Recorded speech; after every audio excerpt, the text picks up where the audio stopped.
a donné priorité à ce que les hommes ont abandonné.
أنا أذكر إنه الأطفال يلي مروا بين إيدي فقط الأطفال أنا قمت بين إيدي ما يقارب 50 طفل كانوا شهداء في حالة شهداء لا يوجد لهم أي آثار حياة. Peu importe en effet les moyens utilisés par Bachar al-Assad pour mater sa population.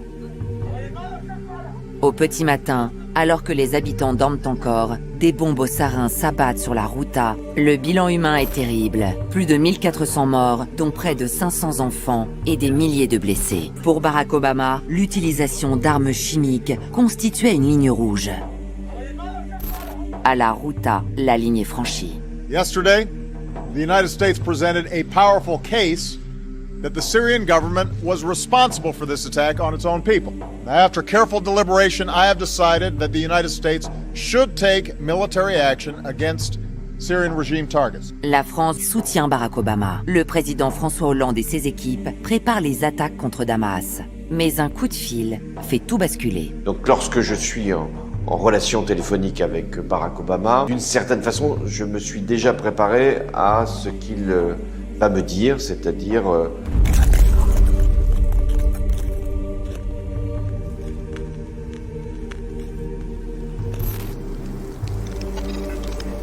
jour et nuit, hélicoptères et avions décollent pour aller bombarder les rebelles et les civils. Nikki Haley a traité Bachar al-Assad de monstre. Les forces armées sont responsables d'un effondrement de l'humanité. Alors que la Turquie menace d'y lancer une offensive militaire. Ne montre aucune pitié. Chaîne, mission Badr 313. Mission Badr 313.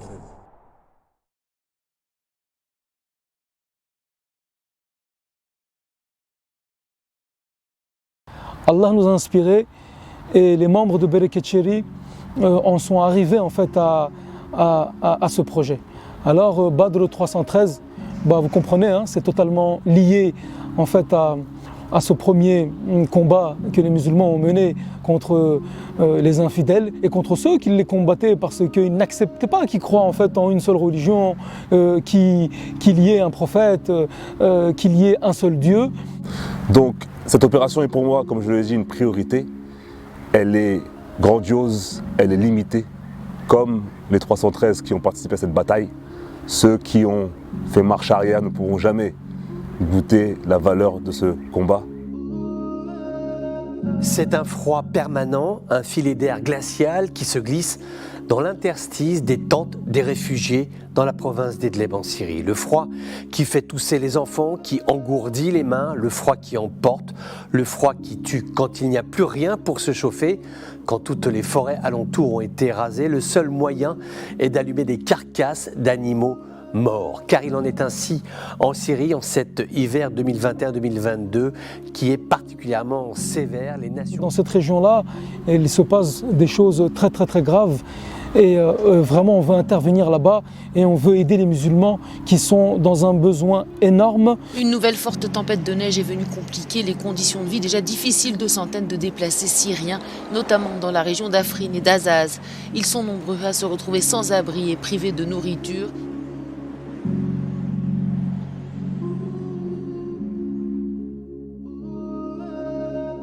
يعني هو بالمخيم وضعنا كتير صعب يعني كوني أنا رجل أب ل4 أولاد 2 معهم ضمور شلل دماغي كامل وضعنا كتير مأساوي هون يعني إذا بتستمر العاصفة يومين ثلاثة رح يكون الوضع أسوأ بكتير.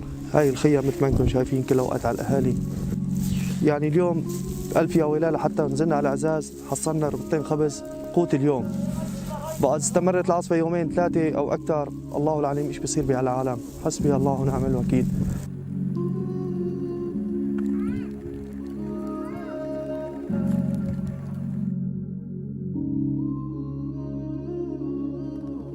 Nous voici à l'aube d'un hiver rude qui attend nos frères et sœurs des terres bénies du rassemblement, le Cham.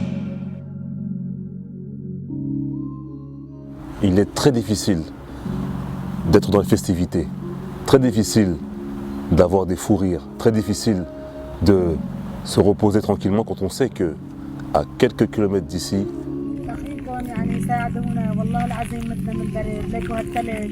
لكن طعنا من البرد لا حدا تجيب لنا غيرين لا حدا تجيب لنا فحم لك لا تجيبوا لنا شيء نسيانين طاوع بقول لكم بالمخيم ما حدا عجب لنا شيء. La région du Chem est très importante. Il faut que nous on travaille pour cette région-là. Il faut que nous on se bat pour cette région-là. Et Allah il sera satisfait de nous. Notre but à nous c'est quoi d'être venus sur ce bas monde? Qu'Allah il soit satisfait de nous. Et Allah pour qu'il soit satisfait de nous, ça fait partie de ça. De s'occuper de son prochain, de s'occuper de son voisin. Et nous qui avons une sécurité, nous qui vivons dans un pays quand même comme la Turquie qui est potentiellement très stable, nous ne pouvons pas nous reposer, rester comme ça avachis et ne pas se poser la question, ne pas prier pour eux, ne pas se bouger pour ces gens-là. Nous sommes des Turcs, nous sommes dans la région, en Turquie, ici. Notre pays voisin, c'est le Chem. Le sud de la Turquie fait partie du Chem. Nous, on doit prendre en considération ces choses-là. On doit s'occuper de cette région-là. Et on doit faire les efforts, on doit les multiplier. Donc en venant ici, on prend tout ce poids, toute cette responsabilité qu'est d'être un musulman, partager, aider, se souvenir. Si on ne peut pas aller là-bas, les aider sur place, eh ben, il faut donner en argent. Ils vont voir leurs voisins, ils demandent à leurs voisins s'ils ont à manger. Je jure devant Allah, ce que je vous dis, c'est la vérité.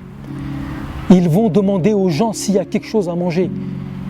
Ils demandent quand est-ce que les associations avec qui vous travaillez, quand ils demandent à nos partenaires, mais ils sont où? Pourquoi ils ne viennent plus? Pourquoi vous ne travaillez plus?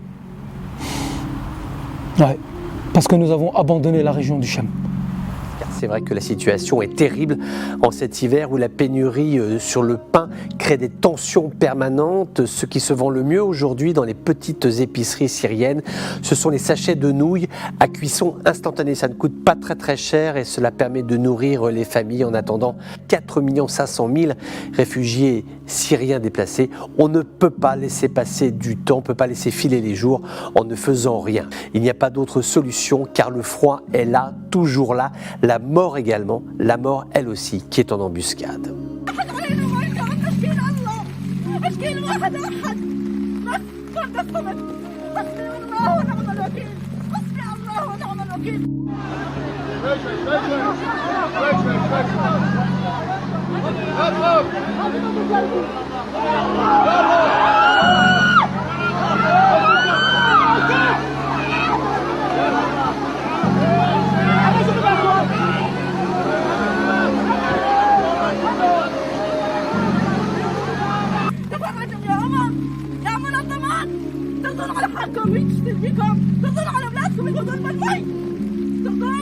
Il y a une terre qu'il faut s'occuper, c'est le Cham. Ouais, parce que nous avons abandonné la région du Cham.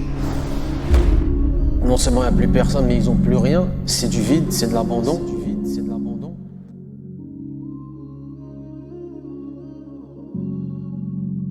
Aujourd'hui, beaucoup de groupes humanitaires aiment surfer sur le buzz, sur ce qui se passe à la télévision et du coup jouent sur la sensibilité et l'émotion du musulman.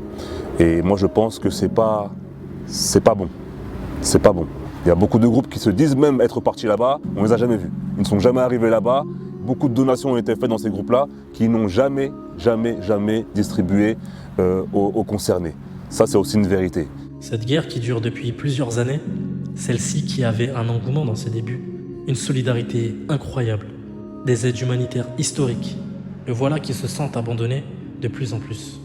Et si nous usons le mot abandon aujourd'hui, Ce n'est qu'un constat confirmé et constaté par tous, à l'unanimité.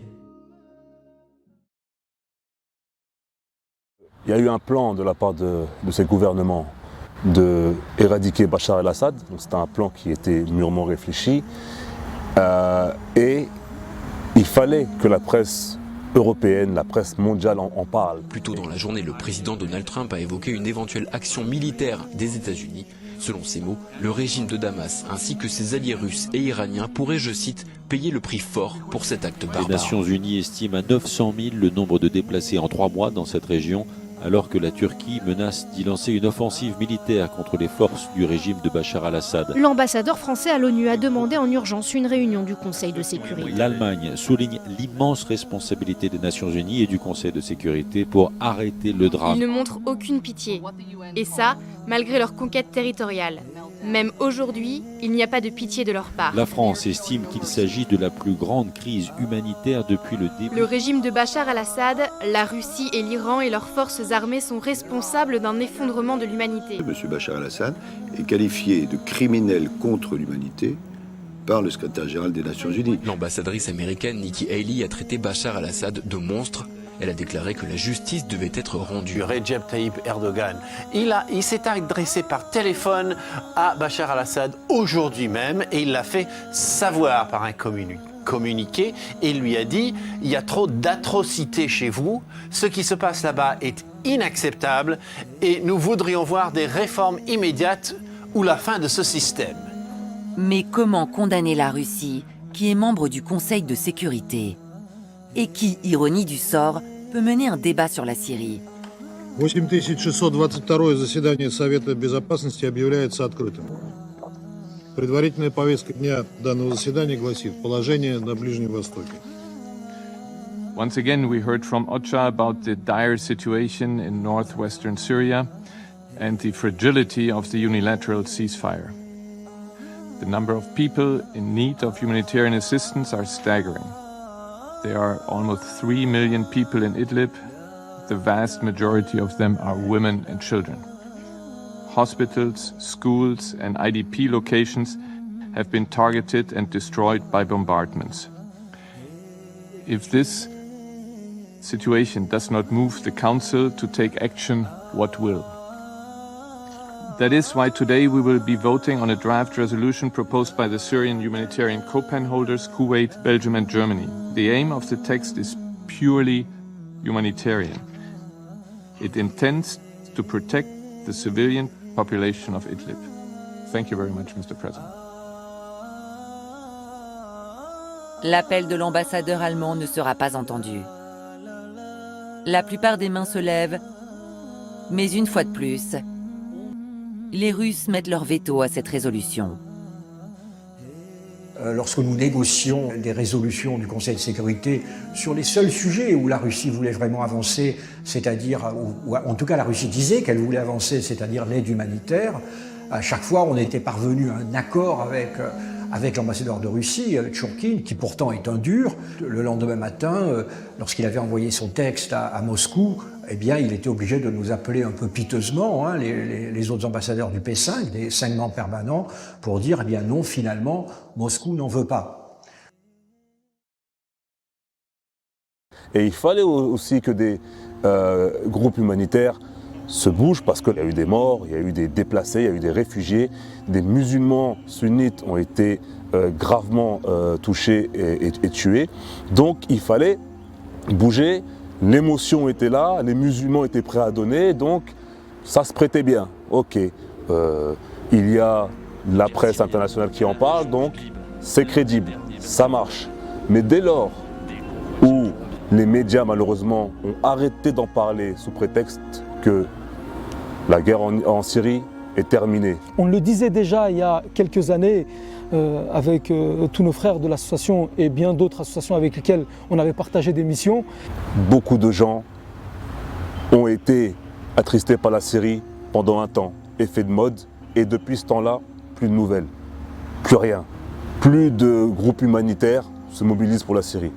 Or que les problèmes sont récurrents, les problèmes ne sont pas réglés là-bas, et je félicite la Turquie d'ailleurs, parce que la Turquie, elle, qui est, et je mâche pas mes mots, qui est le pays le plus donateurs dans le monde. La Turquie qui est partout dans les 4 coins du monde, n'a jamais oublié la Syrie. Le président qui est en place aujourd'hui n'a jamais oublié la Syrie. Ils construisent encore là-bas. Si les pays européens veulent résoudre le problème, ils doivent soutenir les efforts de la Turquie pour trouver des solutions politiques et humanitaires en Syrie. Ça montre que pour le président et pour le peuple turc, la Syrie est très importante. La région du Chem est abandonnée et elle est abandonnée d'une manière très organisée. La communauté internationale ne nous apporte aucune sécurité. Nous mourrons tous ici. Les Syriens sont abandonnés par le monde entier. Un sentiment d'abandon d'autant plus fort que les réunions du Conseil de sécurité n'ont jamais débouché sur des résolutions fortes. Alors que le monde a les yeux rivés sur l'Ukraine, l'armée russe participe à un autre champ de bataille, oublié de tous. Dans l'indifférence générale, des populations civiles sont bombardées en Syrie, au nom de la lutte contre le terrorisme. Des crimes de guerre sont commis en toute impunité. Comme en juillet dernier, où 7 personnes, dont 4 enfants, ont été tuées par des avions russes. Depuis 2015, les avions de Vladimir Poutine ont effectué 90 000 frappes en Syrie. Le régime syrien et la Russie semblent avoir rejeté la diplomatie en continuant à essayer d'obtenir une victoire militaire, en faisant des victimes, en bombardant des hôpitaux. La Syrie a été un laboratoire de la Russie pour préparer son intervention en Ukraine.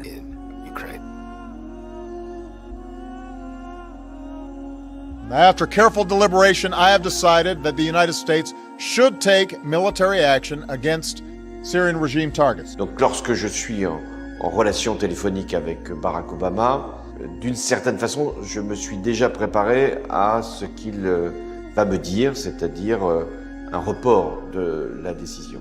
Mais je lui réponds que si nous ne faisons pas l'opération telle qu'elle est prévue, elle ne se fera jamais. Les bombardements russes sont d'une violence inouïe. Ils rasent tous sur leur passage. Nous n'aurions jamais imaginé un tel niveau de violence et de crime. C'était choquant.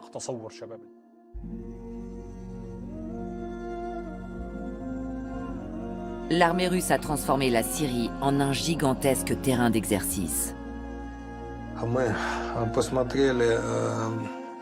210 видов образцов оружия проверили вместе с сирийцами на поле боя. И то, что мы посмотрели и сделали свои замечания, дополнения, это все, естественно, с этим оружием воевать дальше. А с другой стороны, оно, конечно, будет более эффективно. Рассчитываю 16-20. Через 2 на боевом коррекция есть.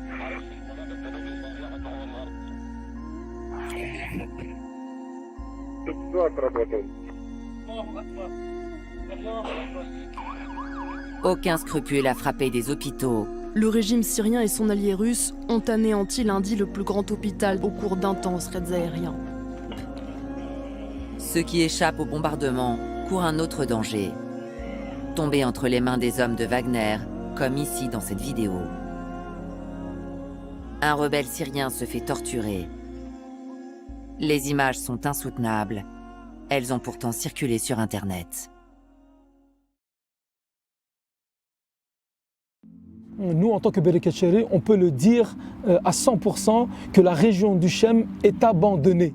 C'est-à-dire qu'il y a un réel projet pour pouvoir faire oublier cette région du monde au monde entier. Maintenant, mes frères, mes sœurs, Wallah, s'il vous plaît, réveillez-vous. Réveillez-vous, levez-vous, parce que là, ce qui est en train de se passer, c'est trop grave. Parce que nous, on y va, on est impuissants quand on va sur place et qu'on constate les faits. Ou bien que nos équipes nous font les rapports et qui nous disent qu'il y a encore des enfants qui sont décédés.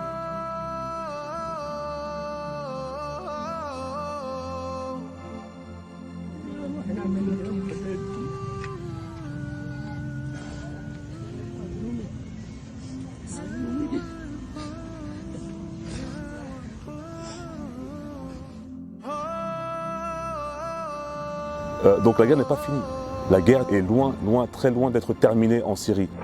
À partir du moment où les médias occidentaux ne parlent plus de ce problème-là syrien, en disant ou en faisant comprendre que la guerre est terminée, elle a déplacé sa parabole vers d'autres problèmes, comme on peut voir avec l'Ukraine aujourd'hui.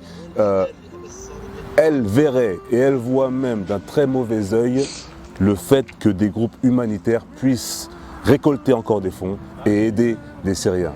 À quoi pense-t-il? Peut-être financer le terrorisme, financer l'extrémisme. Donc je pense que par crainte, beaucoup de groupes ne veulent pas s'aventurer dans ce domaine-là. Mais nous, Barakat Chéri, nous sommes là sur le terrain afin d'aider nos frères, nos sœurs en Syrie. Et nous resterons là, quoi qu'il arrive, quoi qu'il en coûte. Je demande à Allah d'ouvrir vos esprits, d'ouvrir vos cœurs, de vous lever, de dire, de taper sur la table et de dire « Nous allons aider les musulmans, nous allons aider les musulmans, nous allons aider les musulmans ».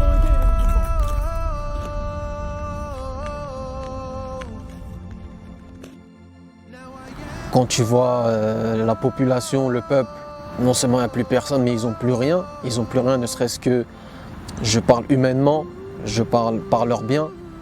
Il y a des parents qui n'ont plus d'enfants, qui ont perdu des enfants, un seul ou des ou plusieurs, des membres de leur famille, des enfants qui se retrouvent sans parents. Ils se retrouvent tous sans logement, leurs habitations pour la plupart sont détruites. Ils se retrouvent à vivre dans des camps de réfugiés.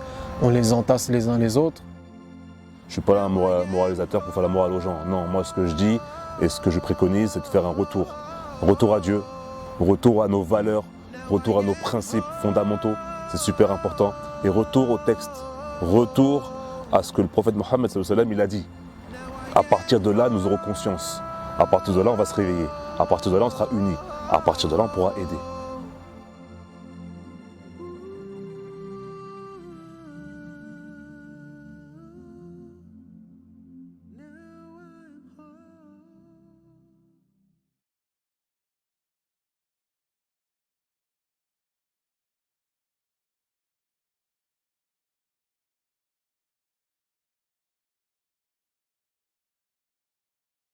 « 313 est un chiffre qui nous rappelle cette bataille où les musulmans étaient minoritaires face à une majorité d'ennemis. Si nous avons choisi ce nom, c'est parce que nous l'avons choisi à cause du fait que les premiers musulmans, leur premier combat était celui-là.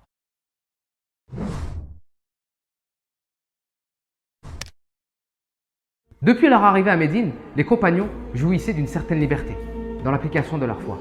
Malgré tout, ils restaient sous la menace permanente des Quraysh et de leurs alliés, qui ne voyaient pas d'un bon œil la construction d'une puissance qui n'allait pas tarder à concurrencer leur suprématie dans la péninsule arabique.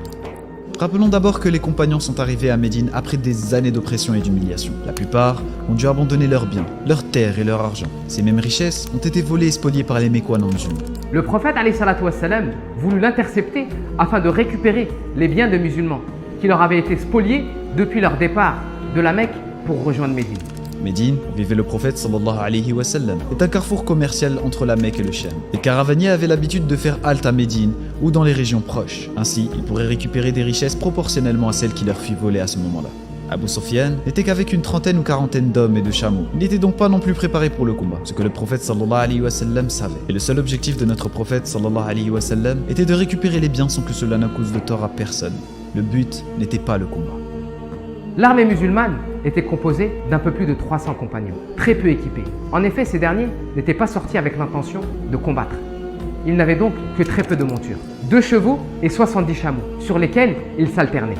Quand le prophète sallallahu alayhi wa sallam sort pour se rendre à Badr, l'objectif c'est une attaque rapide. Le messager d'Allah sallallahu alayhi wa sallam demanda à ceux qui avaient une monture déjà prête de venir avec lui. Une monture prête à être enfourchée, attelée, car les Arabes combattaient sur une monture. Il ne s'agissait pas d'un ordre, ne venait avec lui que celui qui était prêt et volontaire. Rapidement, les Quraysh montèrent une armée de plus de 1000 hommes et sortirent en direction des musulmans. Cette armée était dirigée par Abu Jahl. Lorsque le prophète fut informé de la sortie de l'armée mécoise, il voulut consulter ses compagnons afin de s'assurer du soutien des Ansar. À ce moment-là, Sa'd ibn Mu'adh, le chef des Ansar, prit la parole et dit un célèbre discours. Ô messager d'Allah, va où tu veux, tu nous trouveras à tes côtés. Par Allah, si tu nous demandais de traverser la mer, nous le ferions sans hésiter, sans qu'aucun d'entre nous ne manque à l'appel. Rencontrer l'ennemi demain ne nous répugne pas. Nous sommes tenaces dans le combat et vaillants lors de l'affrontement. Allah te fera sûrement voir de nous ce qui te comblera de joie. Mène-nous donc avec la bénédiction d'Allah. À la suite de son intervention, le visage du prophète alayhi salatu wassalam s'illumina. Et il leur dit alors, mettez-vous en route et attendez-vous à une bonne nouvelle. Et les deux armées se font maintenant face pour un choc mémorable. Chez les Arabes, avant les batailles, il y avait aussi une coutume. 1, 2 ou 3 des meilleurs combattants doivent s'élancer dans un combat avant la bataille. Une histoire de défi que les meilleurs soldats doivent relever. Dans le camp des polythéistes, des adversaires de taille, Al-Walid ibn Utba et Shayba vont s'avancer en hurlant des malédictions à l'encontre des musulmans. L'envoyé d'Allah sallallahu alayhi wa sallam demanda au célèbre Ali ibn Abi Talib, Ubayda ibn Harith et Hamza de s'avancer. Les duels ont été rapides. Hamza tua Shayba et Ali tua Walid. Mais Ubayda, qui avait quand même réussi à porter un coup à Utba, fut grièvement blessé. Hamza et Ali volèrent au secours de leur noble allié, tuèrent Utba et emmenèrent Ubayda à l'arrière. Sur le champ de bataille, après les duels, les polythéistes venaient de perdre des notables qu'ils considéraient très importants. Enragés par ces pertes, ils se précipitèrent sur les musulmans dans le but de les exterminer. L'affrontement était lancé. Les musulmans invoquaient leur seigneur en demandant son secours. Ils réussirent à défendre leur rang. Le combat s'intensifiait. Les musulmans répétaient encore et encore Ahadun Ahad. Ahadun Ahad. Les polythéistes étaient le triple des croyants en nombre. Mais Allah subhanahu wa ta'ala a soutenu les croyants. Le prophète alayhi salatu wassalam invoqua Allah subhanahu wa ta'ala de manière intense, les mains levées au ciel, au point où on voyait la blancheur de ses aisselles. Il reçut le soutien des anges par milliers. Le prophète alayhi salatu wassalam a même vu Jibril, qui descendait défendre les croyants et combattre avec eux. Cette victoire est un miracle de la part d'Allah. Allah leur accorda son soutien en raffermissant leur cœur et en envoyant une armée d'anges afin de combattre à leur côté. Les polythéistes étaient 3 fois plus nombreux, mais pourtant leur défaite fut cuisante. Au retour à Médine, les musulmans sont revenus avec les richesses qu'ils étaient venus chercher et une victoire. La bataille de Badr montra que les musulmans étaient maintenant une nation à part entière, une nation qui ne cessera de s'étendre sur toute la surface du globe, au point où le message du prophète sallallahu alayhi wa sallam serait entendu dans toutes les maisons du monde. Allah Azza wa Jal nous dit également, certes Allah vous a accordé son secours au cours de la bataille de Badr alors que vous étiez faible. Badr fut une bataille décisive car elle eut un impact important sur le plan politique. En hommage à ce jour qui est Badr, nous avons mis un objectif. À travers celui-ci, nous souhaitons que chacun d'entre vous ait sa part, tel un seul corps, face à cette situation dans le champ. L'hiver approche, l'hiver va arriver, donc il faudra les aider aussi au niveau des infrastructures et du matériel. Les objectifs, 313 dons à 300 €. Faisant référence au nombre exact de personnes ayant participé à cette bataille. 2 dons à 500 €. Faisant référence au nombre exact de chevaux utilisés. 70 dons à 250 €.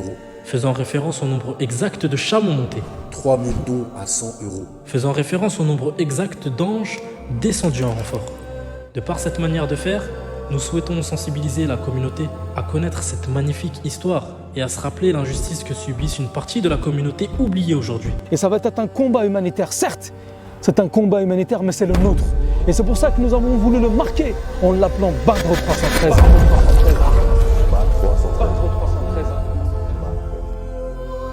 Moi, je suis convaincu que ceux qui entendront le Badr 313, celui qui entend Badr 313 et que son cœur il ne bouge pas, c'est qu'il n'a pas compris vraiment l'essence même.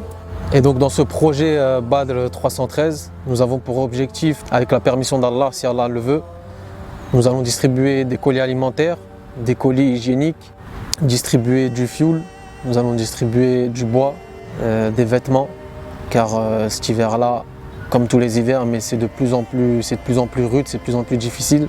Et surtout, nous allons rembourser les dettes en allant directement dans les boutiques, dans les commerces, directement voir avec les carnets de notes des commerçants et avec la permission d'Allah, nous allons effacer leurs dettes. Ce qu'on souhaite à travers ce projet, c'est pour cet hiver qui est là à grands pas. Donc on espère très rapidement commencer les récoltes de dons, Inch'Allah ta'ala. Déjà, il y a une notion qu'il faut bien comprendre dans la donation, le fait de donner. Déjà, Dieu peut nous remplacer rapidement. Il se suffit à lui-même. Ça veut dire que tu donnes, que tu donnes pas, pour lui c'est la même chose. Mais si vous êtes un groupe avare, il a la capacité, la faculté de vous remplacer par un autre groupe qui lui donnera. Et vous serez les perdants, ils seront les gagnants. Donc c'est super important. Après, il y a la notion du don. Et j'ai beaucoup aimé certains donateurs, certains musulmans, quand ils donnent, ils me remercient. Ils arrivent, je fais bon écoute, il y a un don à faire, ils donnent et ils disent merci d'avoir fait appel à moi. Ça, j'en suis sûr que beaucoup de gens ne vont pas comprendre. C'est lui qui doit te dire merci. Non. Il dit, il m'a donné l'opportunité de faire un geste pour qu'Allah soit satisfait de moi et peut-être me donne plus ou m'épargne des difficultés. Cette réflexion-là, elle est profonde et c'est pas tout le monde qui l'a.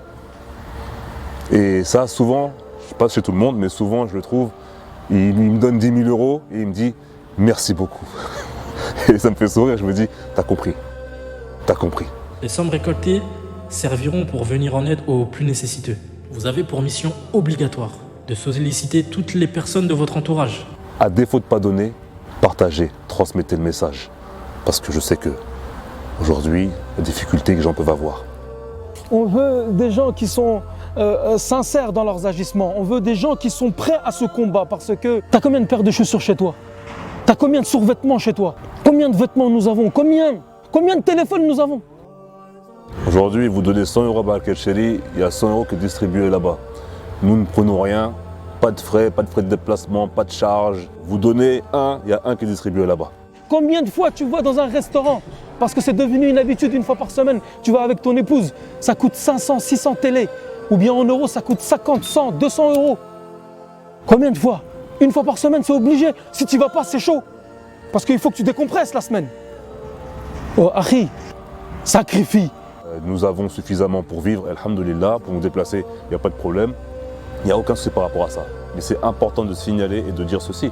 Tout l'argent qu'on peut récolter, elle ne suffira jamais. Je jure devant Allah, il ne suffira pas. Maintenant, que fait-on? Est-ce que nous allons nous réveiller? Mais avec tout ce que j'ai pu dire, que le don pour Allah ne te rend pas pauvre. Qu'il y a un projet qui te ramène à la bataille de Badr, avec tout ce qui s'est passé, avec les anges, les sélectionnés, etc. Quand tu as un projet comme celui-ci qui arrive, tiens-toi prêt et donne, et participe là. Parce qu'on aura besoin de tout le monde. Attention, tout le monde ne pourra pas être dedans. Il y a un chiffre bien prédéfini. Tout le monde ne pourra pas donner. Et j'espère que nous réussirons ce projet-là, qu'Allah nous l'accorde. Les 313 compagnons montaient sur seulement 2 chevaux et 70 chameaux. Et les 3000 anges descendus leur portaient secours. Qu'Allah les agrée tous. Qu'Allah nous sélectionne tout comme il a sélectionné ce jour important de notre histoire. Alors je vous pose la question. Quels sont les dons que vous allez faire? Où est-ce que vous allez vous positionner? Un don pour symboliser le 313? Un don pour les chevaux? Un don pour les chameaux? Un don pour symboliser les anges? Œuvrez. Profitez de ce rappel pour aider nos frères et sœurs dans le champ.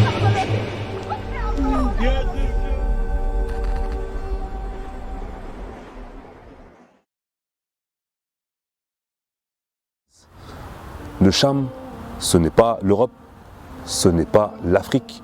Le Cham, c'est le Cham. C'est le prophète, sallallahu alayhi wa sallam, il a parlé du Cham à plusieurs reprises comme une terre sainte, une terre importante. Et malgré les bombardements, malgré la misère, malgré tout ce qui peut se passer, Allah, il s'occupe de cette région. Allah, il s'occupe de cette région. Si nous, on ne fait pas partie de ceux qu'Allah il a choisis, de ceux qu'Allah il a sélectionnés pour s'occuper de cette région, c'est nous les perdants. Parce qu'Allah il va s'occuper de cette région-là. Allah il va choisir des lions pour cette région-là. Allah il va choisir des croyants, des pieux, et il va les récompenser en s'occupant de cette région-là. Parce qu'Allah il aime cette région-là. Nous musulmans, peu importe si tu es asiatique ou africain, tu dois être tourné vers le Cham. Tu dois aider le Cham. Tu ne peux pas délaisser le Cham et avoir une position afrocentriste, par exemple. Ce n'est pas possible, ce n'est pas bon. Je ne dis pas qu'il ne faut pas aider l'Afrique. Nous devons les aider également, mais nous ne devons en aucun cas oublier le Cham. Quand on va à Mecque, on va à Médine, on sait que c'est un endroit aimé d'Allah, mais on sait que le Cham est aimé d'Allah aussi. Quand un Nabi sallallahu alayhi wa sallam, il dit à ses compagnons qui lui demandent, Ya Rasulullah, après ta mort, qu'est-ce que tu me conseilles? Il lui a dit, va dans le Cham. Allahu Akbar. Il lui a dit, va dans le Cham. Nous sommes prêts à agir, nous sommes prêts à aider. L'humanitaire est certes une branche dans le combat et nous devons être présents.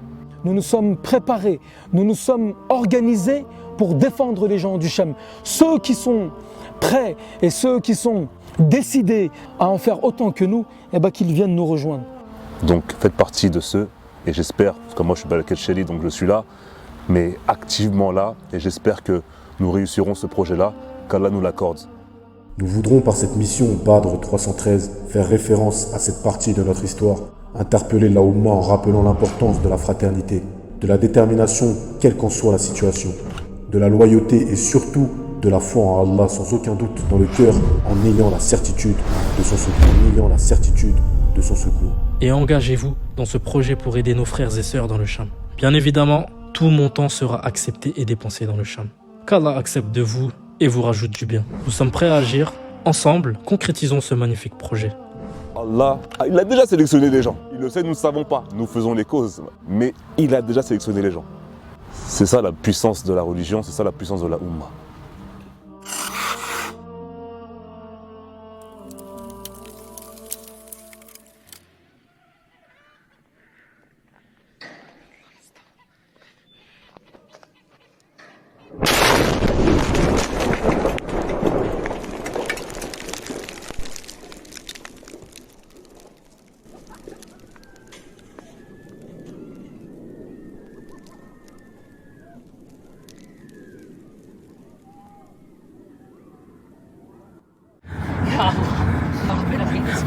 يا رب دخيل اسمك نجينا يا رب دخيل اسمك وعافيك وضعه ممتاز اشكر الله يا سلام اشكر الله قول لا اله الا الله قول بسم الله قول بسم الله مرة ثانية قول الله لا ما بعرف الله الله دخيل الله دخيل الله قول دخيل الله قول بسم الله الله ايه قول يا رب دخيل اسمك العظيم